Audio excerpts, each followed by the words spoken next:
part of A Christmas Carol with Alistair Sim, where he's been reformed and he's gone through all the trials with the spirits, and then he announces himself to the world and finally reveals to Bob Cratchit that he's come to his senses and all of that. And when in the movie version, when Bob Cratchit goes out, Alistair Sim as Scrooge just can't control his laughter, and he has this great line where he says, "I don't deserve to be so happy, but I can't help it. I just can't help it." That's how I feel right now. I don't deserve to be this happy, but I can't help it.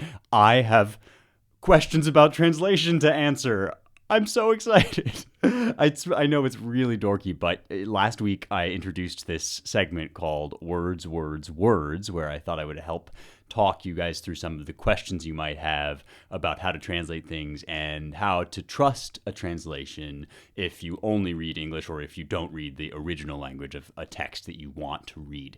And I specifically mentioned if there are passages in the Bible or in other texts that you are confused about, you've heard different things about, and you wanted to know more, you should send them in to me, and you guys obliged.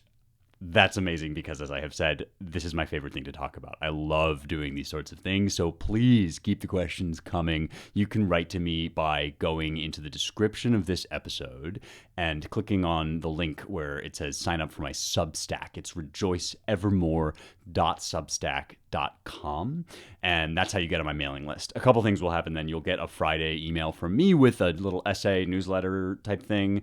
You'll also, if you want to support me financially, you definitely can, and to do that you just have to upgrade to paid, and then you'll get a few extra things. Once a week I'll send out one other thing. Right now, one of the big things that you get for the paid subscription is you get this audiobook of John Milton's Paradise Lost, which I'm reading aloud bit by bit. So you'll get those emails with those updates as I add to that audiobook.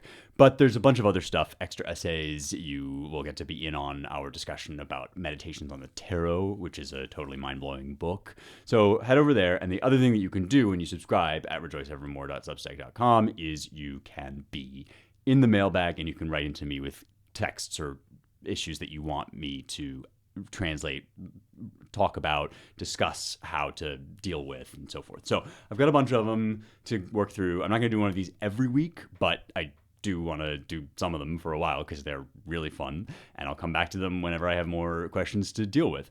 This one today struck me as interesting in a bunch of different ways, so I'm going to tackle this one first. And this one came to me through Instagram, which is another way I guess you can DM me with these questions if you want to.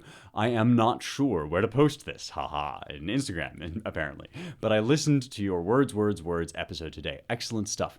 One of my favorite theologians, Dr. Leonard Sweet, would always say that every word is a metaphor and every metaphor a story. I really like that. I think we're going to do some episodes down the line about how all language is metaphor, all words are metaphors, and language is just a graveyard of dead metaphors in a certain way. So we'll talk more about what I mean by that later on. But for now, here's the question. That being said, there's a text that might be cool for you to look at, and I'd love to hear your thoughts.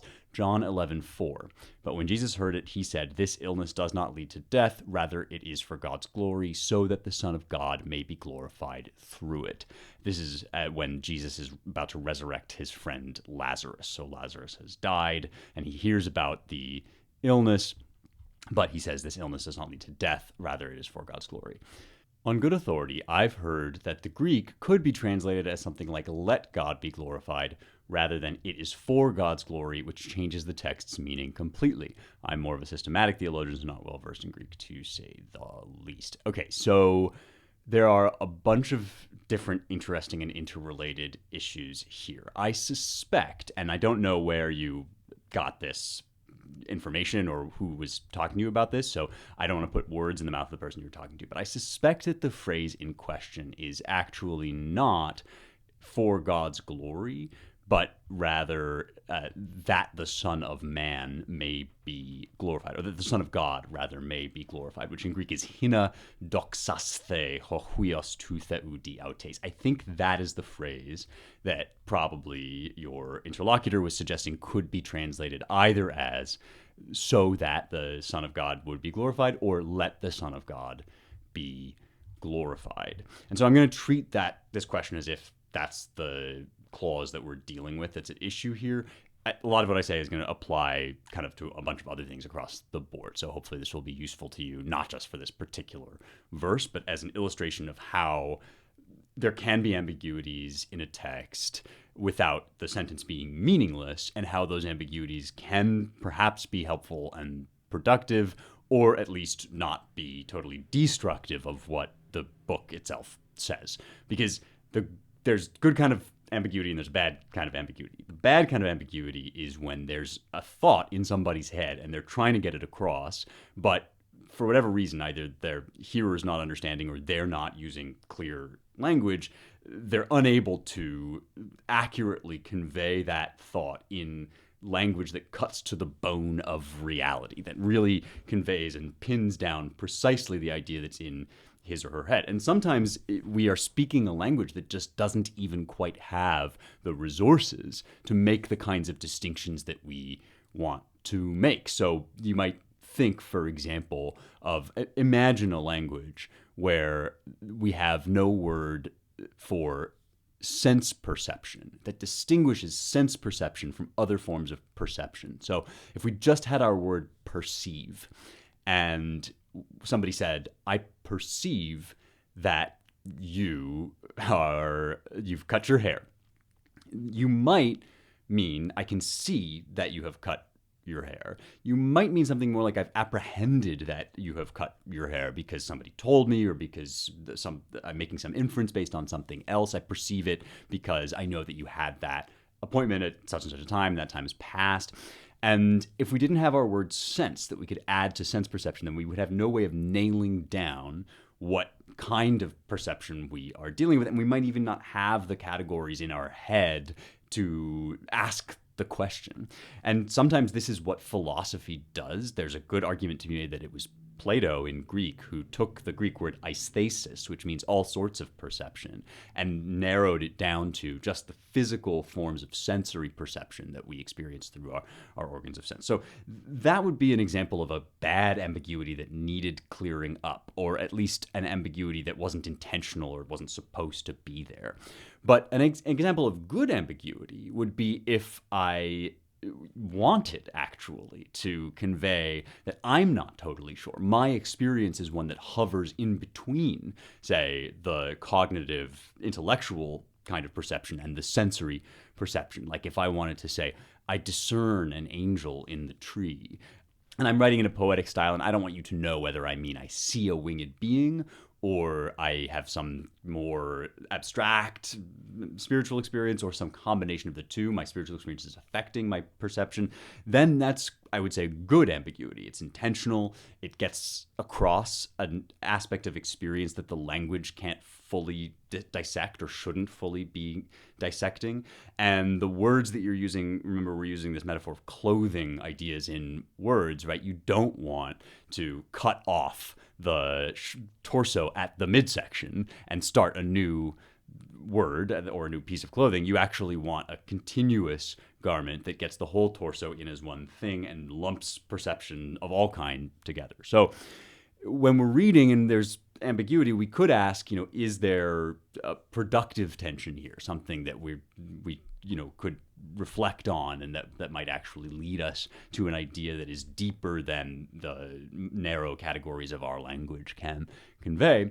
But in this case, I think we're dealing with something that we would like to have cleared up, and probably the author did not intend that we should wonder. I mean, maybe he did. Maybe we'll crack our heads against this so hard and then realize that we just have to live with the ambiguity. Sometimes that happens.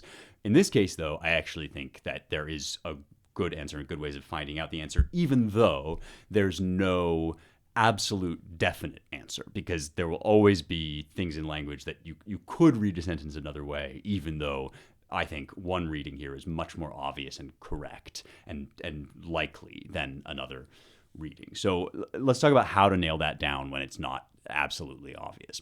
I'm going back now to the Greek here of this sentence. Jesus is hearing about Lazarus' illness, and he has heard about it. That's the first part of the sentence. Akousas de ho Jesus. Jesus, having heard or hearing about this, epen, said, haute, that is this, he astheneia, this weakness, this infirmity, this illness, uk estin pros thanaton, is not unto death, al huper tes doxes tu theu, but on account of the glory of God. And the reason that I'm saying this is not, I don't think, an ambiguous part of the sentence is because there's a clear contrast going on here between pros thanaton, preposition plus noun, unto death, that is leading unto death or oriented toward death. And then that is contrasted with another preposition and noun phrase, huper tes doxes tu theu, on account of the glory of God. So that's the clear and plain meaning of the sentence. I don't think we should tinker with that. But now things get interesting. Hina doxaste ho huios tu theu di autes. And so what we would call this in grammar, in Greek grammar, is a purpose clause or a final clause, meaning it's a clause, a part of a sentence that explains why, the purpose for which something is or is done. And there are various ways to form them in Greek, just like there are various ways to form them in English. You could say, could you go to the store so that you could bring home milk? Or you might, if you were speaking in a more archaic form, you say, could you go to the store that you may bring back yon milk? Greek has various ways to form them. This is one, hina plus the subjunctive. And the subjunctive is the mood of the verb. We also have a subjunctive in English. It's somewhat suppressed and kind of falling away, but mood is different from tense in that it conveys the fashion or the relationship between the speaker and the verb and the action. So if something is not actually happening but is merely likely or probable or possible, then you're shifting from what's called the indicative mood, which indicates things that are happening, into the subjunctive, or in Greek there's another one called the optative. And so that's what we're dealing with here. We have a verb in the aorist tense with passive voice, which means it's being done to the subject so that the glory of God may be glorified, or so that the Son of Man, rather, may be glorified. And it's in the subjunctive, which is the important part here, because hina plus subjunctive, the mood that indicates things that have not actually occurred, is expressing usually a purpose, so that the glory of God, the Son of God, may be justified. Why do I go through all of these nitty-gritty details? Well, because subjunctives are famously slippery things, and they often can be construed in multiple ways. They can mean a variety of things. And in this case, one possibility, although I'm going to argue that it's a distant possibility, is to read this as not unto death, but for the glory of God, period, let the Son of God be glorified.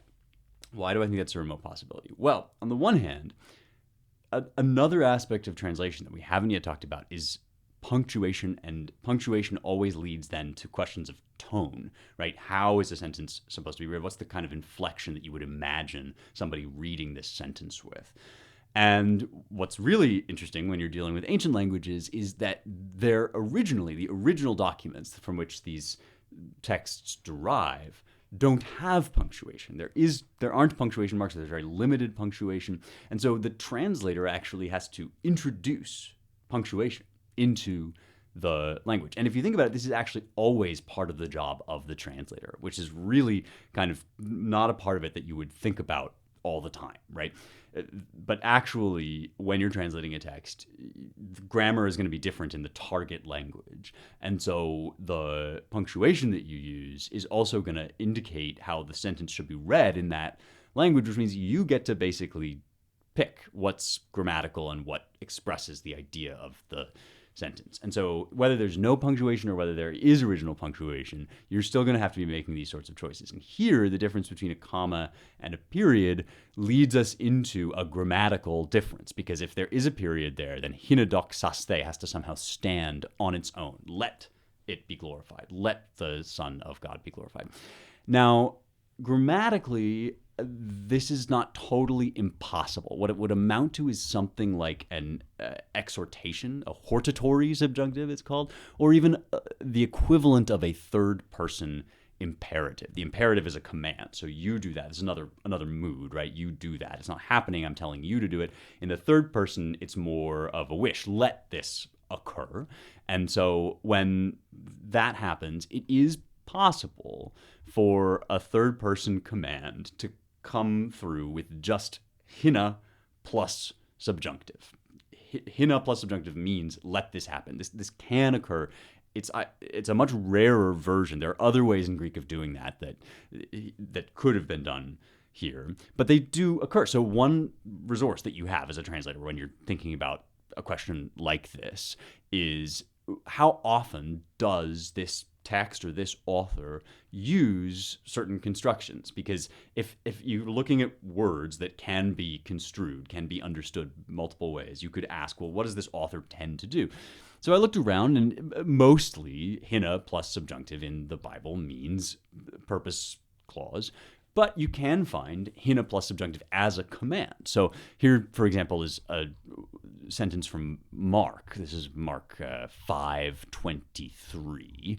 My daughter is poorly, end of thought, hina elthon epithes tas cheras aute. So come, may you come, or come to her and put your hands on her. So this would be sort of a rough analog or a rough equivalent. Now, why might we want to read the sentence this way in the John, right? Why might we want to think it's not actually the disease so that God can be glorified, or the Son of God can be glorified, but rather let the Son of God be glorified? Well, we might think that seems more appropriate as a thing to say in this context. And so our ideas now about who Jesus is and who God is are suddenly involved in how we interpret and understand his words. And that really always has to be true. So there's another kind of fascinating principle at play here, which is you have an overall impression of the guy. It's not like you've just imagined him out of thin air. Most of his sentences are roughly comprehensible. But when ambiguity comes, you have to know his character enough to trace the outlines of his sentence and extrapolate toward what you think is most likely as a reading or as an understanding of the sentence. And so you might think, well, it's actually sort of arbitrary and maybe even cruel for God to impose a sickness on somebody just so that he can be aggrandized. But the problem with this reading, which would then say, okay, so actually all Jesus said was that he's not going to die, let God be glorified. The problem is that we still have this other clause, huper tes doxes tu theou. It is for the glory of God. And even if he weren't saying it's also so that the Son of God can be glorified, that is so that I can be glorified, he would still be saying that there is an illustrative purpose in this illness.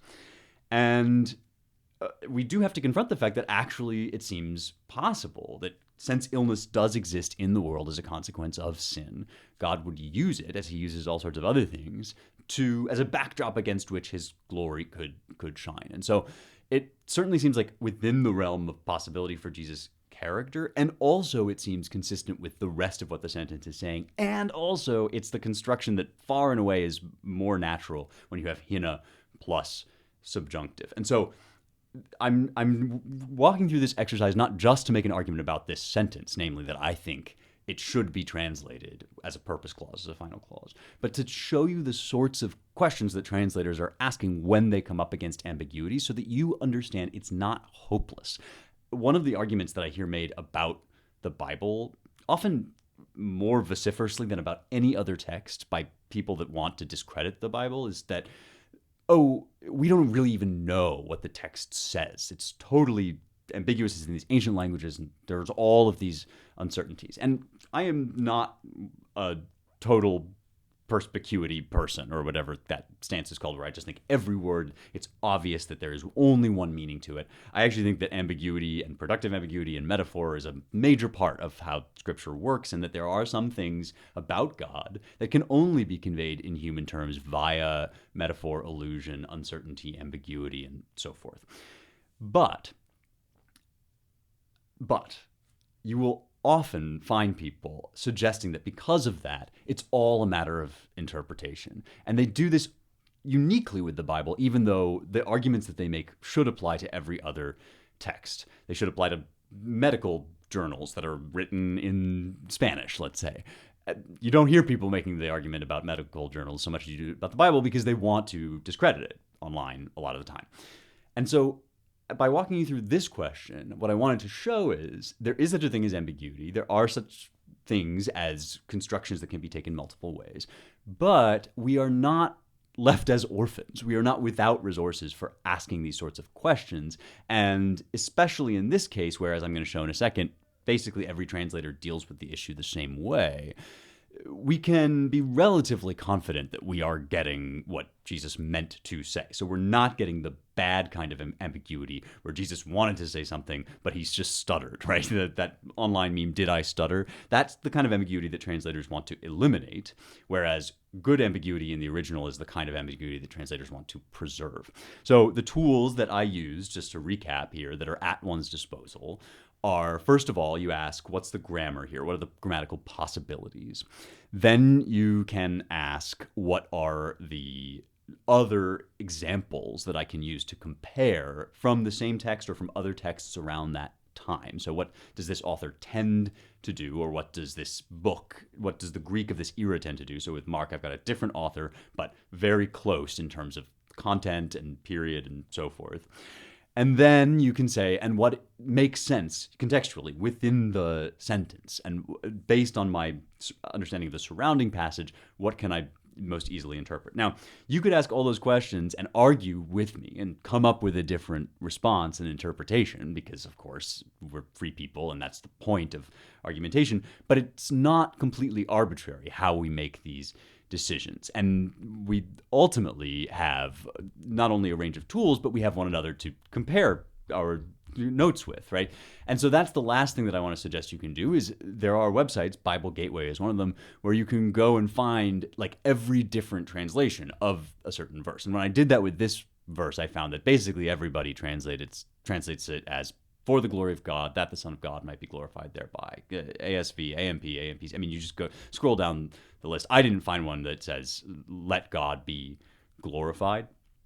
It's, again, if you wanted to make the case for doing it, my main point here is not that it's impossible to make that case, just that it's not impossible to speak rationally and make persuasive arguments about how to interpret these sorts of things. So, just in closing, if this is the sort of thing that you like, there are all sorts of things now in the wonderful world of the internet that you can go check out and like fall down rabbit holes and get nerdy about. There are obviously published physical dead tree Greek Bibles that come with what's called an apparatus criticus, meaning a little section at the bottom where they tell you if there are any disagreements among the different manuscripts of the text. And the one that I use is the UBS, the United Bible Society's edition, very clean and has been through multiple editions. I really like it a lot, but there are others as well. There's also GreekBible.com where you can just quickly kind of look anything up. And there are apps. There's Accordance, there's the Parallel app, there's the Bilingual Bible app. If you want more resources on this stuff, just send me a message through rejoiceevermore.substack.com and let me know. But the main point here is translators are not flying blind. And even though ambiguity is totally possible and sometimes even good, it's not the sort of thing where like Jesus is an alien and nobody really quite knows what he said.